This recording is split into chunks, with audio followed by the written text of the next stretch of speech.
Halo semuanya, pada kesempatan kali ini, topik yang akan kita bahas berkaitan dengan statistik data klinis dan data seismik.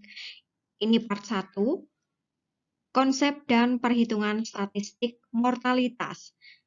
Nanti ada part 2-nya yang khusus atau spesifik untuk latihan soal atau praktek perhitungannya.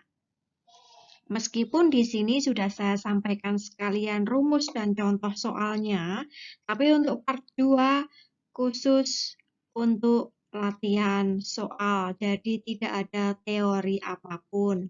Kalau untuk part 1 ada konsepnya, ada teorinya, dan perhitungan. Konsep statistik mortalitas. Statistik mortalitas merupakan gambaran kematian yang terjadi pada pasien selama perawatan di rumah sakit. Pengertian statistik mortalitas didefinisikan berbeda-beda oleh para ahli. Statistik kematian atau statistik mortalitas adalah suatu perhitungan secara statistik untuk menghitung angka kematian yang terjadi di rumah sakit. Statistik kematian sendiri meliputi perhitungan untuk pasien yang meninggal selama dirawat di rumah sakit, pasien yang meninggal lebih dari 48 jam setelah dirawat di rumah sakit, angka kematian bayi maupun angka kematian ibu melahirkan. Statistik kematian di rumah sakit yaitu proporsi dari jumlah pasien rawat inap yang meninggal dalam perawatan. Dari pengertian ini, dapat diartikan bahwa statistik kematian hanya menghitung kematian pasien yang terjadi di rumah sakit. Oleh karena itu, death on arrival maupun death on emergency tidak termasuk dalam perhitungan statistik kematian di rumah sakit. Statistik kematian ini sangat penting untuk mengetahui kualitas pelayanan kesehatan di rumah sakit. Angka kematian yang tinggi ini akan menyebabkan pendapat yang kurang baik terhadap pelayanan kesehatan di sebuah rumah sakit. Walaupun demikian, tentu perlu diketahui juga bahwa penyebab kematian salah satunya sangat dipengaruhi oleh jenis penyakit yang diderita oleh pasien. Oleh karena itu, sebaiknya rumah sakit dapat membuat informasi yang lebih rinci tentang jenis penyakit penyebab kematian pasien di rumah sakit.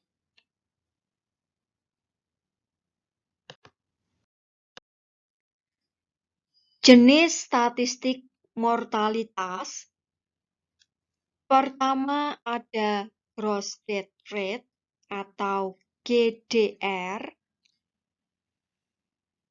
2 ada net death rate atau NDR. 3 ada maternal death rate. Maternal death rate ini ada 2 macam, direct obstetric death dan indirect obstetric death. 4 ada newborn mortality rate, yaitu kematian bayi baru lahir. Ini dibagi 3 macam, ada neonatal death, ada postneonatal death, dan infant death. 5. Fetal death rate. Ini ada early death, intermediate death, dan late death. 6. Ada post-operative death rate atau PODR. 7. Ada anestesi death rate.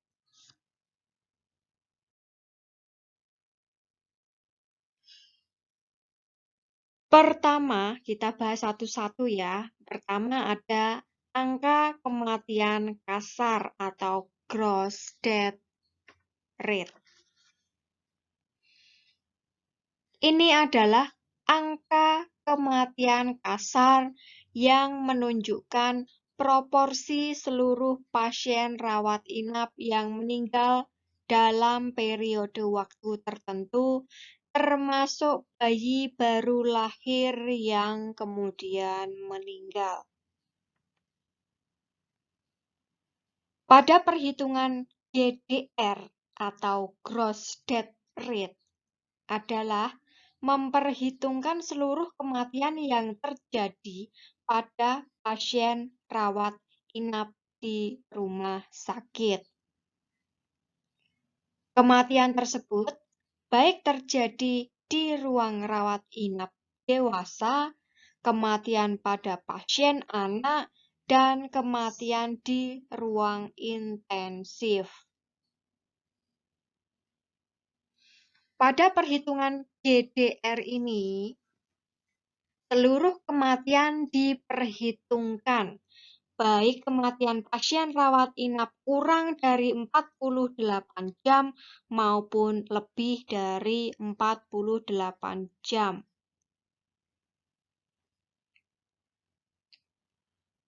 Kemenkes menetapkan nilai GDR sebaiknya tidak lebih dari 45/1000 penderita keluar. Maksudnya keluar dari perawatan di rumah sakit. Untuk rumusnya, jumlah pasien rawat inap yang meninggal termasuk BBL tadi, bayi baru lahir, dalam jangka waktu tertentu dibagi dengan jumlah seluruh pasien yang keluar dari rumah sakit, termasuk yang meninggal dan bayi baru lahir yang meninggal dalam periode tersebut dikali 100%. Contoh, di suatu rumah sakit tercatat ada 400 pasien keluar dan 5 diantaranya meninggal. Maka GDR untuk periode tersebut adalah 5/400 kali 100%. Ketemu GDR-nya 1,25%. Artinya bahwa selama periode tersebut, dari setiap 10.000 pasien yang keluar dari perawatan, 125 orang diantaranya keluar dalam keadaan meninggal. Selanjutnya ada angka kematian bersih atau net death rate. Ini angka kematian bersih, menunjukkan proporsi seluruh pasien rawat inap yang meninggal setelah mendapat perawatan lebih dari atau sama dengan 48 jam dalam periode waktu tertentu, termasuk bayi baru lahir yang kemudian meninggal. Dalam perhitungan NDR, yang termasuk dalam perhitungan adalah pasien yang meninggal setelah 48 jam perawatan. Maka, pasien yang meninggal kurang dari 48 jam tidak termasuk dalam perhitungan NDR. Pada kondisi tertentu, pasien datang ke rumah sakit dalam keadaan terminal. Rumah sakit tidak mempunyai cukup waktu untuk memberikan pertolongan kepada pasien tersebut. Dalam perjalanannya, pasien meninggal sebelum 48 jam di rumah sakit. maka penilaian mutu sebuah rumah sakit tidak dapat dikaitkan dengan seluruh kematian di rumah sakit, tetapi lebih terkait pada angka kematian lebih dari 48 jam. Dapat disimpulkan bahwa angka NDR lebih dapat menunjukkan kualitas pelayanan di sebuah rumah sakit. Kemenkes menetapkan nilai NDR sebaiknya tidak lebih dari 25 per 1000 penderita keluar. Rumus NDR, jumlah pasien termasuk bayi baru lahir meninggal lebih dari sama dengan 48 jam setelah perawatan dibagi dengan jumlah pasien keluar termasuk yang meninggal dan bayi baru lahir yang meninggal dikurangi pasien meninggal kurang dari 48 jam perawatan kali 100%. Contoh soal. Jumlah total pasien meninggal ada 5. Jumlah pasien meninggal yang kurang dari 48 jam ada 2. Jumlah pasien pulang atau keluar dari perawatan rumah sakit tertentu ini ada 400. Maka NDR-nya pada periode tersebut adalah dimasukkan saja sesuai rumus.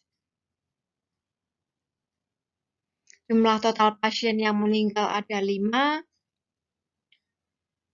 Kemudian dikurangi dengan jumlah pasien meninggal yang kurang dari 48 jam per 400 dikurangi 2 kali 100%. Ketemunya 0,75. Artinya bahwa selama periode tersebut dari setiap 10.000 pasien yang keluar dari perawatan, 75 orang diantaranya keluar dalam keadaan meninggal setelah mendapatkan perawatan lebih dari 48 jam. Ada angka kematian obstetrik atau maternal death rate. Dalam statistik mortalitas, salah satu angka kematian yang diperhitungkan adalah angka kematian ibu hamil atau melahirkan.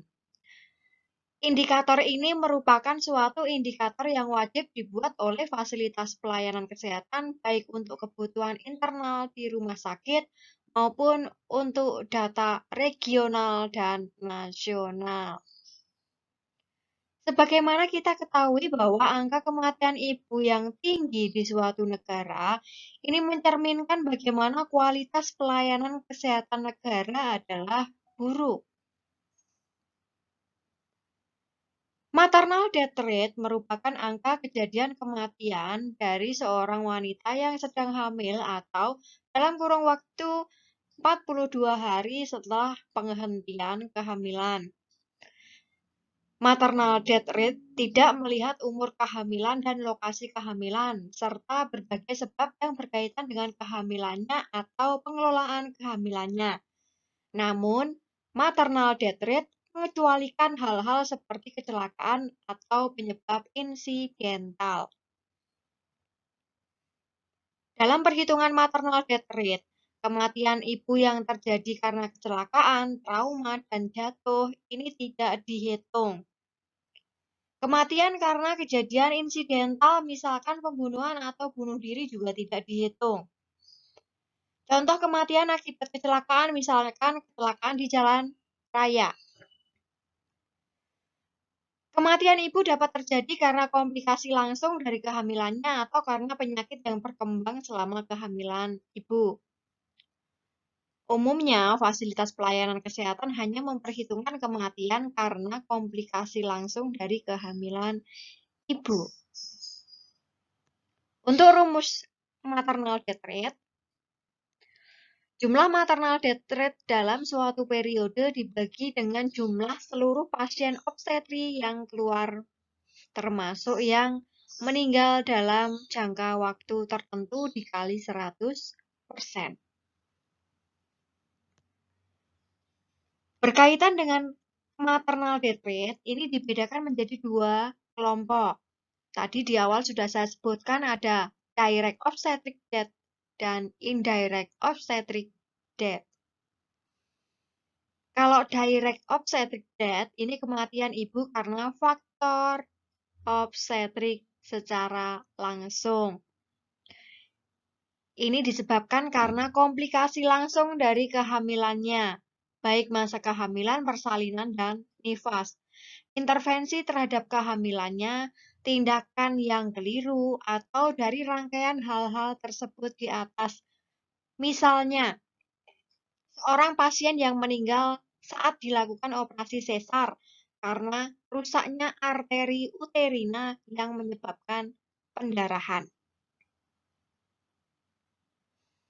Selanjutnya ada indirect obstetric death. Ini kematian ibu karena faktor obstetrik tidak secara langsung. Ini disebabkan oleh penyakit terdahulu atau karena penyakit yang berkembang selama masa kehamilannya dan tidak secara langsung karena sebab obstetrik, tapi berkaitan dengan efek fisiologis dari kehamilan si ibu. Misalkan, si ibu atau si pasien hamil dengan penyakit diabetes. Nah, untuk contoh soalnya di sini ada sebuah rumah sakit melaporkan bahwa jumlah pasien yang keluar ada 1.205, ini tahun 2018. Di antaranya pasien yang keluar tersebut terdapat pasien yang keluar dengan keadaan meninggal, yaitu 2 orang meninggal pasca proses aborsi, 1 orang meninggal karena kecelakaan lalu lintas, 1 orang meninggal karena indirect obstetrik.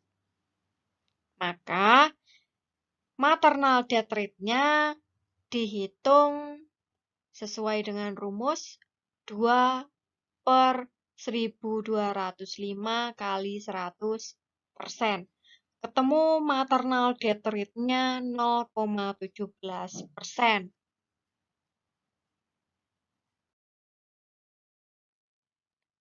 Selanjutnya ada neonatal death rate.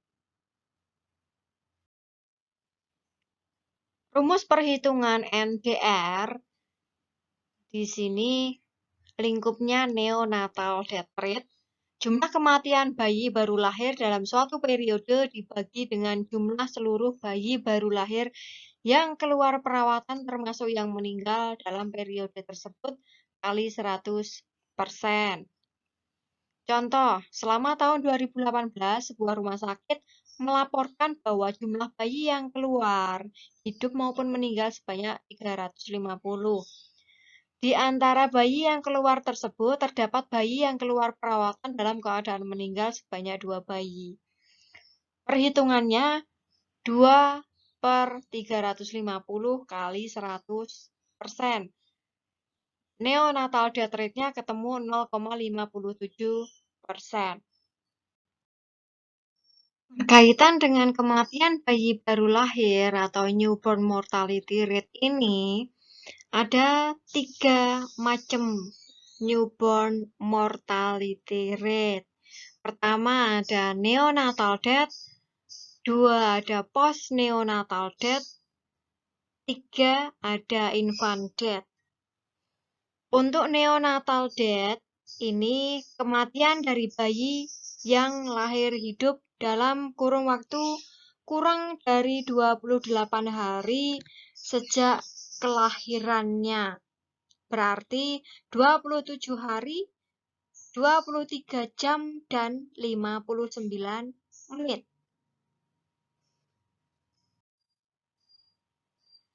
Selanjutnya untuk post-neonatal death, ini kematian dari bayi yang lahir hidup dalam kurun waktu sejak hari ke-28 kelahirannya hingga akhir dari tahun pertama kehidupannya.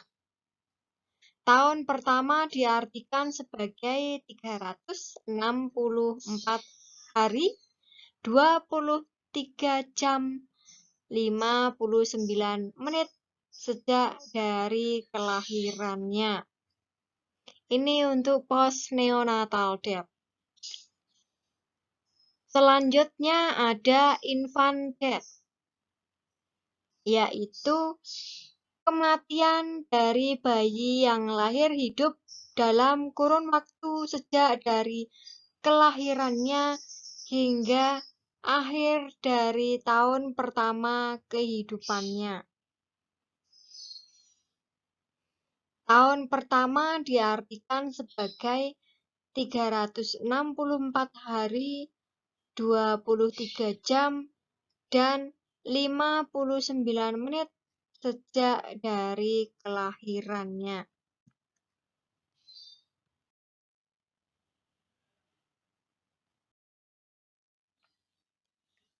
Selanjutnya ada angka kelahiran mati atau fetal death rate.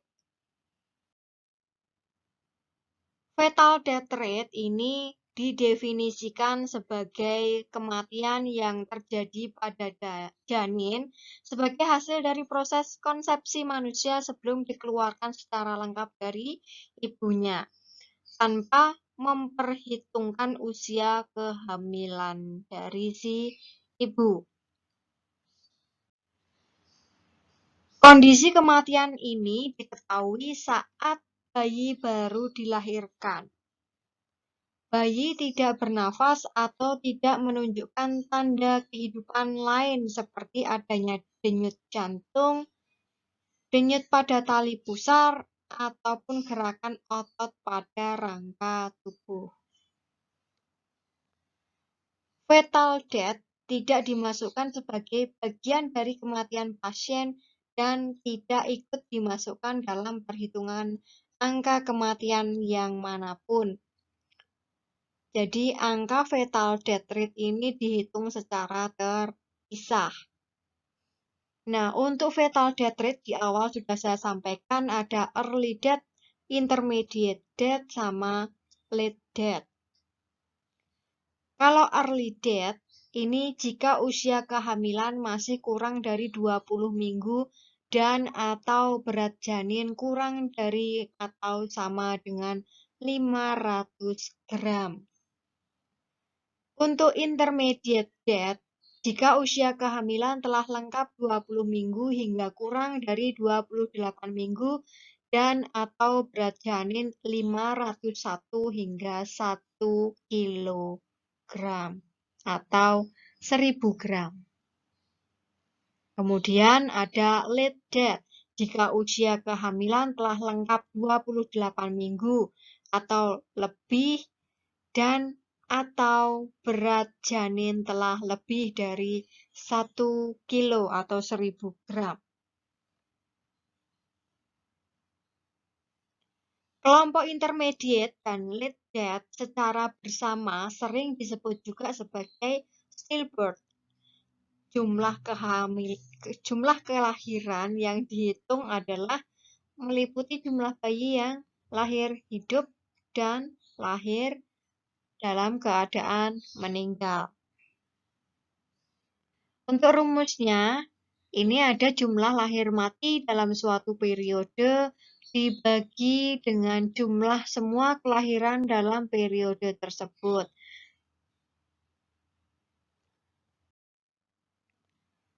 Atau rumus lain yang juga sering dipakai, jumlah intermediate plus late death dalam suatu periode dibagi dengan jumlah bayi lahir hidup plus jumlah intermediate plus late death dalam periode yang sama kali 100%. Intermediate death tadi sudah saya sampaikan, jika usia kehamilan telah masuk 20 minggu hingga kurang dari 28 minggu.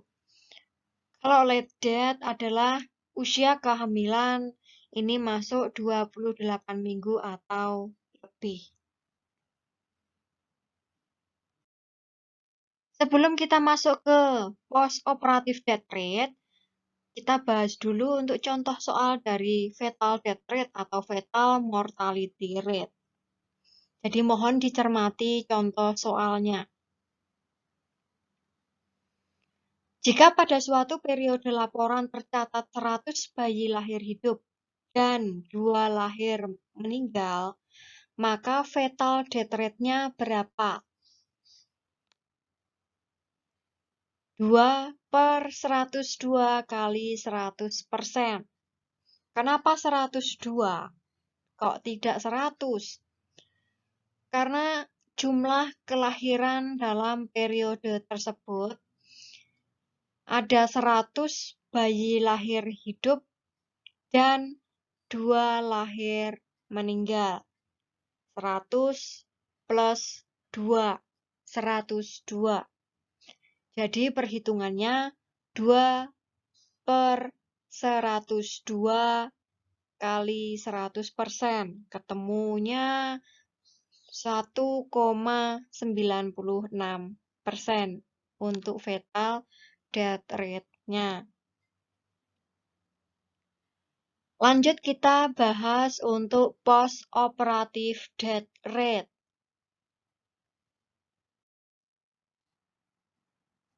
Post operative death rate ini angka statistik yang menunjukkan jumlah pasien yang meninggal setelah mendapatkan tindakan operasi.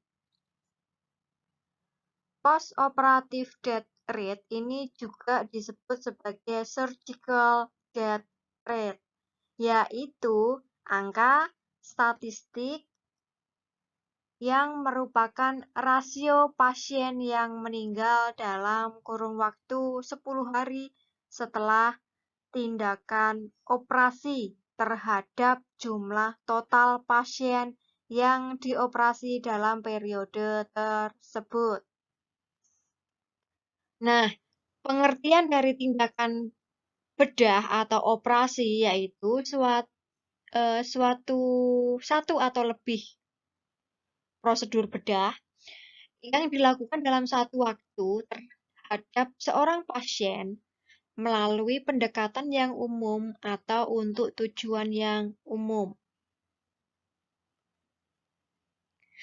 Pengertian prosedur bedah yaitu setiap satu tindakan tersendiri yang sistematik yang dilakukan terhadap atau di dalam tubuh pasien.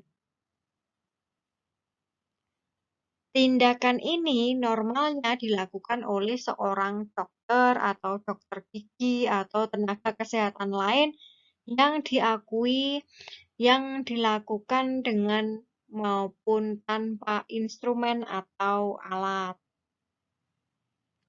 Tujuan tindakan ini antara lain untuk mengembalikan bagian terpisah atau bagian yang kurang sempurna, menghilangkan penyakit atau jaringan yang terluka, mengeluarkan benda asing, bagian dari panduan persalinan, ataupun untuk menunjang penegakan diagnosis. Untuk rumusnya, rumus post-operative death rate, jumlah pasien yang meninggal dalam kurun waktu 10 hari pasca operasi dalam suatu periode dibagi jumlah pasien yang dioperasi dalam periode tersebut dikali 100%. Contoh, catatan statistik periode X menyatakan ada 1000 pasien yang dioperasi dan 5 pasien meninggal pasca operasi. 2 diantaranya meninggal 10 hari pasca operasi. Maka post operative death rate-nya adalah 2/1000 dikali 100%. Ketemunya 0,2%.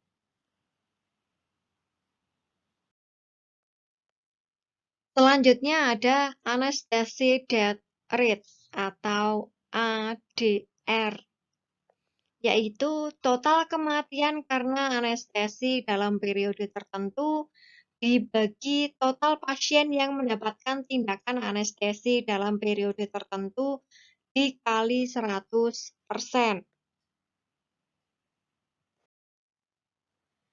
Jadi anestesi death rate ini menunjukkan rasio antara kematian pasien yang disebabkan karena bahan anestesi dengan seluruh pasien yang mendapatkan tindakan anestesi.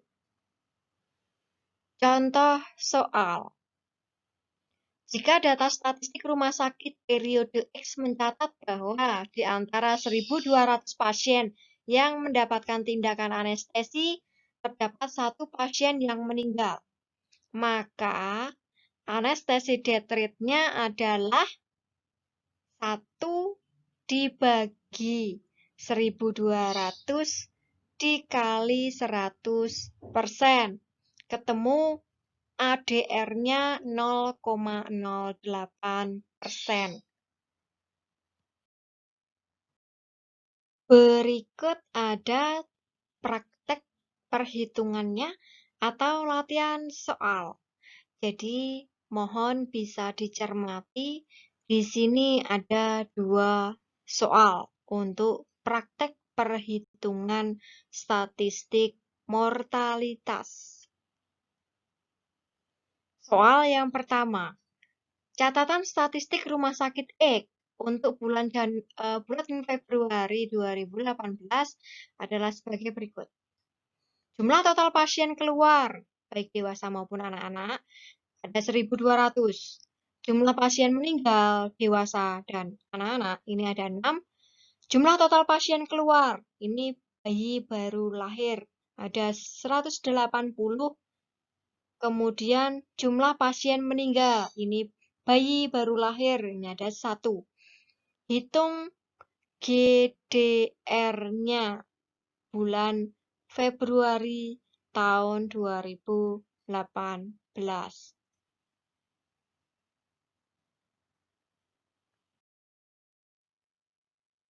Soal yang kedua.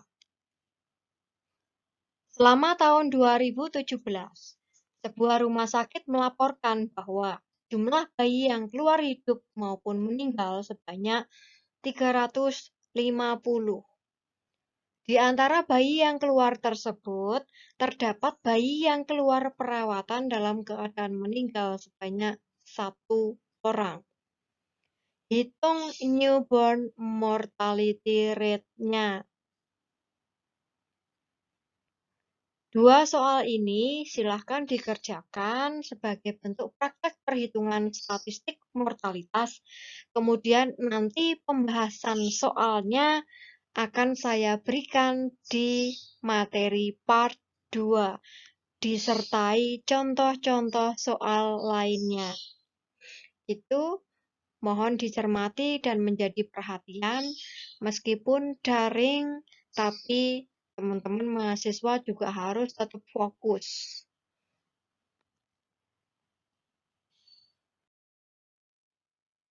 Sekian materi dari saya berkaitan dengan konsep dan statistik mortalitas. Kurang lebihnya mohon maaf. Jika ada saran maupun pertanyaan, bisa ditulis di kolom komentar. Thank you.